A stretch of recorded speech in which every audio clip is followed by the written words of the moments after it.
School விட்டு வந்தாலே இந்த தம்பிக்கு ஒரே ஆட்டம், பாட்டம், கொண்டாட்டம் தான். இது எல்லார் வீட்லயுமே இப்படிதான்னு நெனைக்கிறேன். ஏன்னா ஸ்கூல் போகும்போது, "ஐயோ! ஸ்கூலுக்கு போணுமா?" அப்படின்றது. அதுவும் இந்த மழை கிளைமேட் வந்துச்சு அப்படின்னாலே, நியூஸ பார்க்கறது. நியூஸ்ல பார்த்து, பார்த்து இன்னைக்கு லீவா? நம்ப ஊருக்கு லீவா?" அப்படின்னு சொல்லி கேட்பான். இன்னைக்கு வந்து சரி ஸ்கூல் இருக்குன்னு சொல்லிட்டு போயிட்டு வந்த உடனே டான்ஸு தான். வந்ததுக்கு அப்புறமா வந்து சரி காஃபி போடலாம் அப்படின்னு சொல்லிட்டு எனக்கு காஃபி போட்டு குடிச்சுட்டு, தம்பிக்கு பால் ஆத்தி குடுத்தேன். ஆக்சுவலா இந்த வீடியோ பார்த்தீங்கன்னா, ஆல்ரெடி ஒரு ஷார்ட்ஸ் வந்து போட்டிருப்பேன். பேங்க்குக்கு போயிருந்தேன் அப்படின்னு சொல்லிட்டு. அன்னைக்கு வந்து ஈவினிங் கன்டினியூஷன் தான் இது. இத போடவே மறந்துட்டேன். சரி அதனால தான் சரி இதையும் அப்லோட் பண்ணிடலாம் அப்படின்னு சொல்லிட்டு. வந்ததுக்கப்புறம் வந்து தம்பிக்கு வந்து ஸ்நாக்ஸ் வாங்கிட்டு வந்தேன்னு சொன்னேன்ல. சும்மா சோன் பப்படின்னு சொல்லுவாங்க பாருங்களேன். சோன் பப்படியா, சோன் பப்படியா?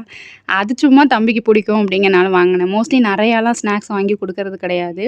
ஃப்ரூட்ஸ் தான் அதிகமா நான் வந்து ப்ரிஃபர் பண்ணுவேன். அது ஒரு சிஸ்டர் கமெண்ட்ல சொல்லியிருந்தாங்க. அதனால வந்து ஷேர் பண்ணியிருக்கேன். ஸோ நெக்ஸ்ட் வீடியோல பார்க்கலாம்.